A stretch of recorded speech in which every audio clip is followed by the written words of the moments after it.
Have you ever walked into a clinic for a simple blood test and thought, it's nothing, just routine, no big deal? Maybe you even skipped your morning coffee, or worse, held back from drinking water, believing you were doing the right thing. Let me tell you something.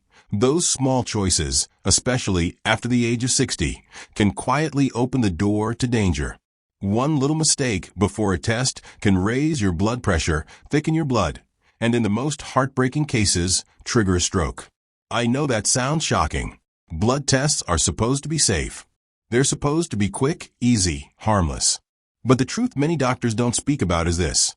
For older hearts, older arteries, and a nervous system that no longer responds as sharply as it once did, what you do before that needle pricks your skin can be the difference between a safe morning and a dangerous one. And here's the sobering reality. Most folks over 60 make 3, sometimes more, of the 10 critical mistakes I'm about to reveal. They don't just make them once. They repeat them every single visit. That's why this message matters. Because the risk doesn't lie in the needle. It lies in the choices you make hours before the nurse even walks through the door. If you'll stay with me, I'll show you how to protect your brain, your heart, and maybe even your life the very next time you go in for a test. 1. The silent danger of dehydration. Let's begin with something so ordinary, so easy to ignore, that it hardly seems like a mistake at all. Skipping that glass of water. Many people hear the word fasting and assume it means no food, no drink, nothing at all. So they head to the lab thirsty, believing they're following the rules. But let me say this plain. That's a dangerous misunderstanding. When the body is even slightly dehydrated, the blood thickens. It moves slower, and the heart strains harder just to push it along. That alone can drive your blood pressure higher right before the test. But the greater threat is this. Thickened blood struggles to reach the brain. That's when lightheadedness creeps in, when dizziness comes without warning, when even a mini-stroke can strike silently, especially in vessels already fragile with age. Researchers have found that older adults who fast without water nearly double their risk of abnormal blood pressure swings during simple morning exams. And those fainting spells you hear about after blood draws? More often than not, they're rooted in dehydration, not the needle. So what should you do? It's simple. An hour or two before the test, drink a glass of water, about 8 ounces. Not too much, not too little. Just enough to keep the blood moving smoothly, to shield your brain, and to give you results that tell the truth.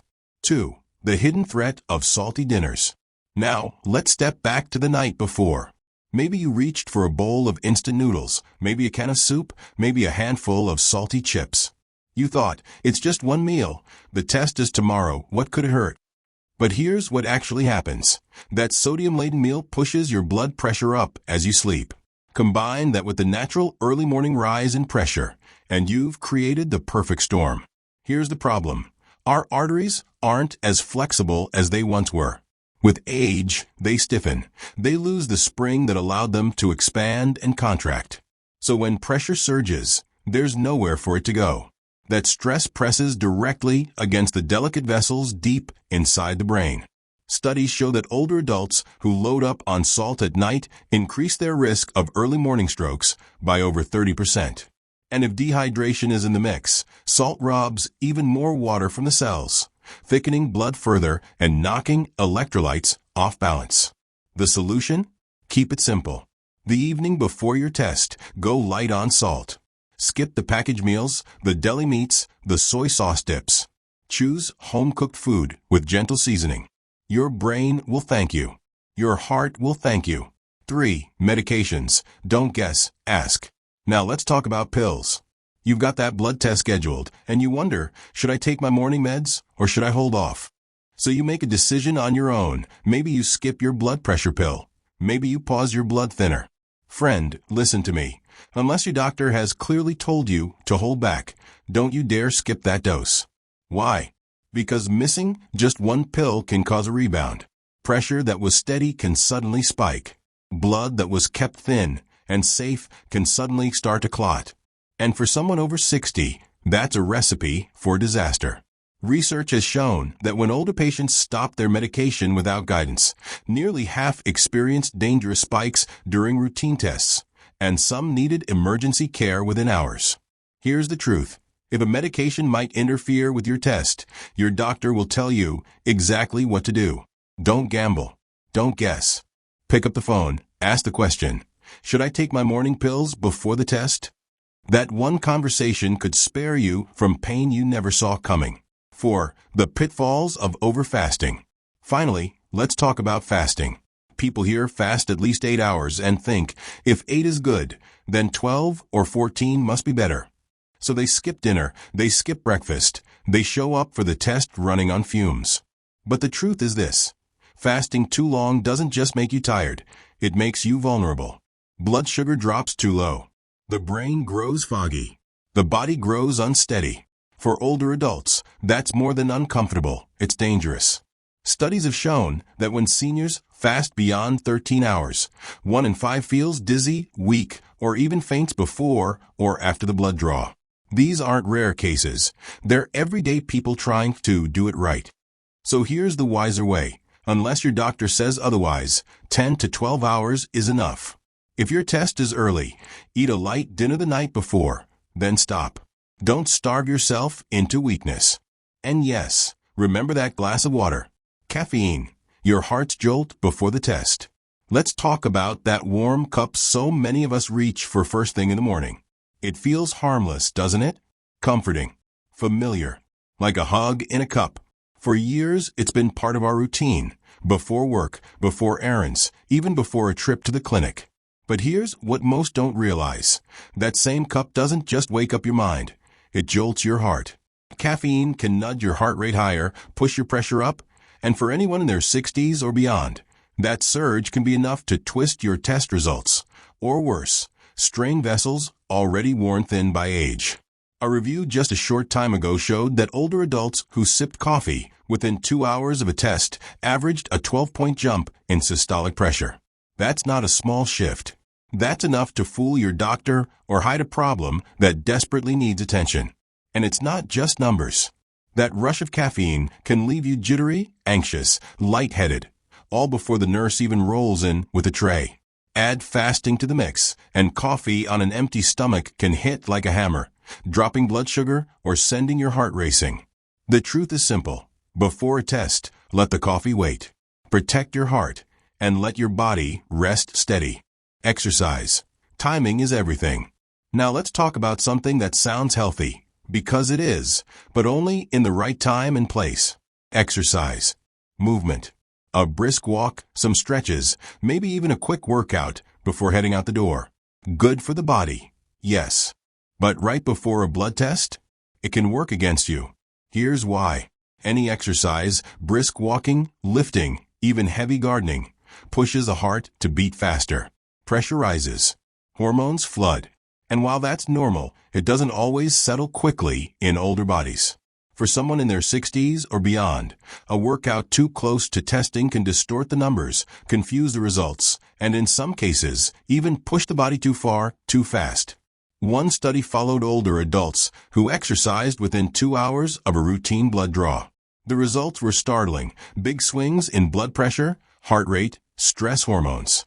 Enough to lead doctors astray. Some even reported dizziness, chest discomfort, or faintness, not from a needle, but from their bodies still catching up after exercise. So here's the wisdom. Save the treadmill, the weights, even the long power walk for later. Before the test, keep it gentle. Stretch, breathe, loosen up. Let your heart stay calm, your blood steady, and your body ready. Clothing, more than just comfort. Now, there's one more piece we rarely think about, yet it can trip us up just as surely as caffeine or salt. What you wear. Yes, even your clothing can matter more than you'd imagine. Think about it, tight sleeves, snug belts, compression gear. We pull them on because we want to look neat, presentable, put together. But for someone older, tightness around the arms or waist can quietly choke circulation. It makes veins harder to find. It turns a simple needle stick into a long search, with more pokes, more pressure, more discomfort. And it doesn't stop there. Restricted flow can trigger dizziness, numbness, or even fainting once the blood is drawn. Research has shown that older adults wearing constrictive clothing during lab visits were far more likely to feel woozy or lightheaded afterward, especially when fasting or slightly dehydrated. The solution couldn't be easier. Wear something loose. A shirt with sleeves that roll up easily. A waistband that doesn't squeeze. Clothes that let your blood flow free. Comfort isn't just comfort, it's protection. The hidden threat of salty dinners. Think back to the night before your test. You sit down at the table, maybe it's nothing fancy, just a quick bowl of soup, some instant noodles, or a handful of chips while watching the evening news. You shrug it off. It's just one meal. The test is tomorrow. What harm could it do? But the truth is that harmless-looking salt doesn't stop working when you put the fork down. Through the night, it lifts your blood pressure higher and higher. And here's the dangerous part. Pressure naturally climbs again in the early morning. That late-night sodium turns into a double blow against your heart and brain. Age makes it worse. The arteries that once stretched with ease now stand stiff, brittle, less forgiving. When that surge of pressure comes, there's no cushion. It slams straight into the delicate vessels of the brain. One respected journal found that just one salty meal late at night pushed the risk of early morning stroke in older adults up by a staggering 35%. Add dehydration into the mix, and salt pulls even more fluid out of your cells, thickening your blood until it moves like sludge. What's the wiser move? Go easy the night before. Avoid the canned soups, the instant noodles, the soy sauce, the deli meats. Choose fresh food, lightly seasoned. Give your heart and your brain the relief they've been asking for. Medications. Don't guess, ask. Now let's talk about something that has tripped up more people than I care to count: medications. Some walk into the morning of their test and think, maybe I should skip this pill. Maybe it will interfere. Better safe than sorry. But friend, guessing is not safe. Guessing is dangerous.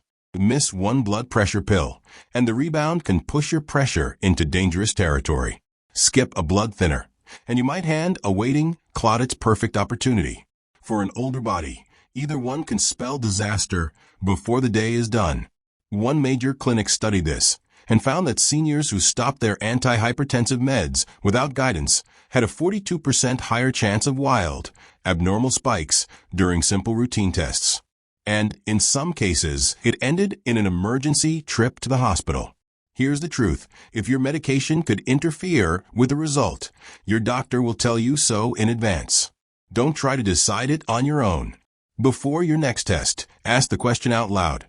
Should I take my morning pills before the blood draw? That 5-minute call may be the one step that saves your life. The pitfalls of overfasting. Here's another trap many fall into. One that looks virtuous on the outside, but is dangerous beneath the surface. Overfasting. You hear fast 8 hours and think, if 8 is good, 14 must be better. So you close the kitchen early, skip breakfast, and walk into the clinic running on nothing but fumes. But that's not discipline, it's danger. Push past 12 hours without food, and your blood sugar sinks too low. The brain loses its fuel. Balance slips. Vision blurs. Blood pressure can crash. I've seen older folks faint before they even sat down in the chair. One study showed nearly 1 in 5 seniors who fasted more than 13 hours walked into dizziness, blurred sight, or even blacked out altogether. These weren't people fighting illness. They were simply trying to do the right thing. Here's the wiser path. 10 to 12 hours, no more. If your test is in the morning, eat a light dinner around 7 or 8 the night before. Let your body rest, but don't push it into weakness. And yes, take that glass of water. Your brain will thank you. Caffeine, the jolt your heart didn't ask for. Coffee, that faithful friend we cradle in our hands each morning. It clears the fog, lifts the mind, warms the soul. But listen closely. It doesn't just wake up your thoughts. It stirs your heart, and sometimes it stirs it too much. Drink it too close to your test, and your blood pressure jumps. Your heart races.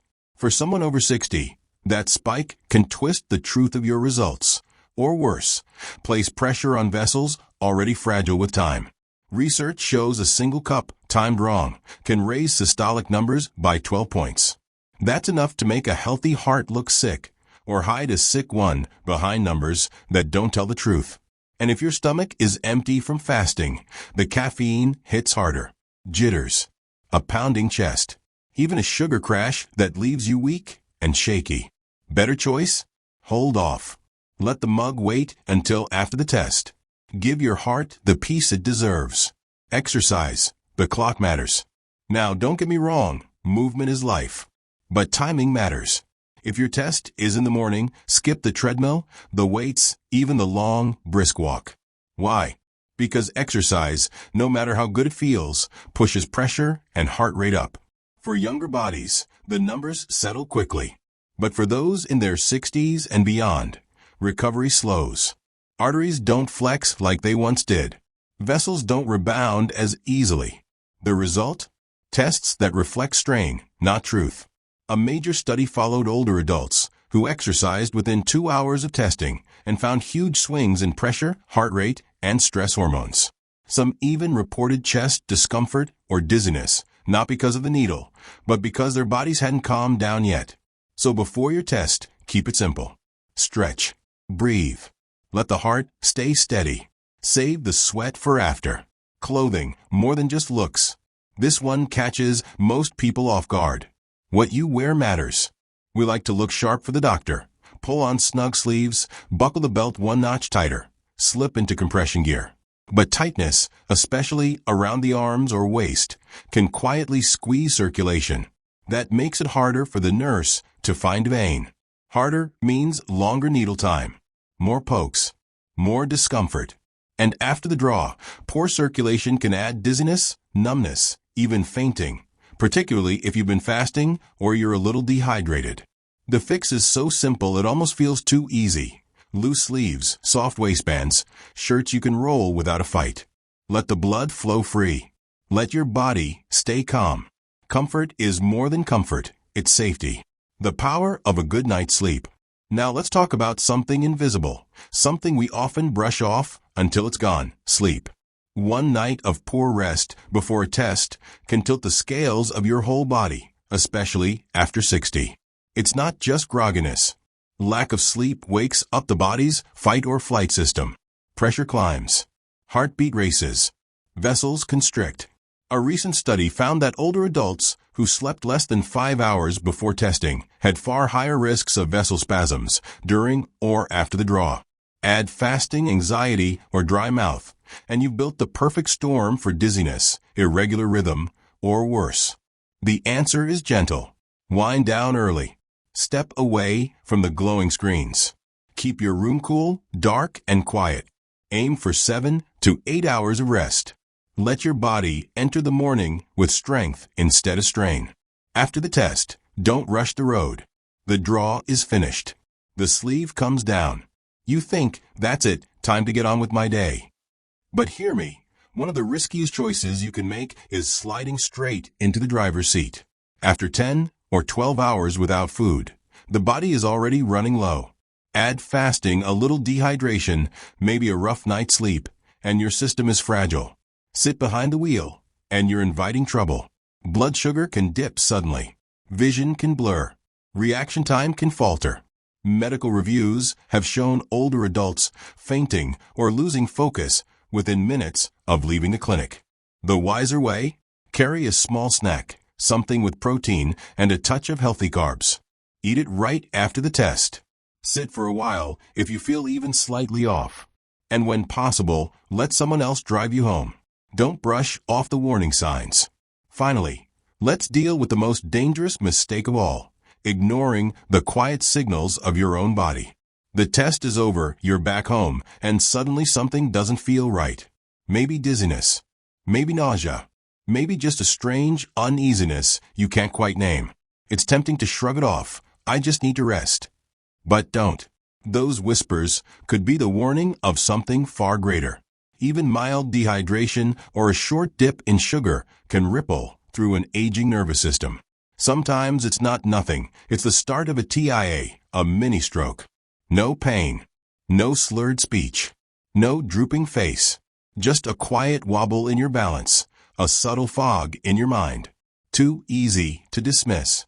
One study found that 15% of older adults who felt off after fasting tests were later found to have experienced tiny strokes they never knew had happened. That's why you can't take chances. So here's the rule. If you feel dizzy, weak, or just not yourself, don't wait it out alone. Sit down. Drink water. Call someone. And if it lingers or grows worse, call your doctor right away. Better to be safe than to brush off the whisper of danger.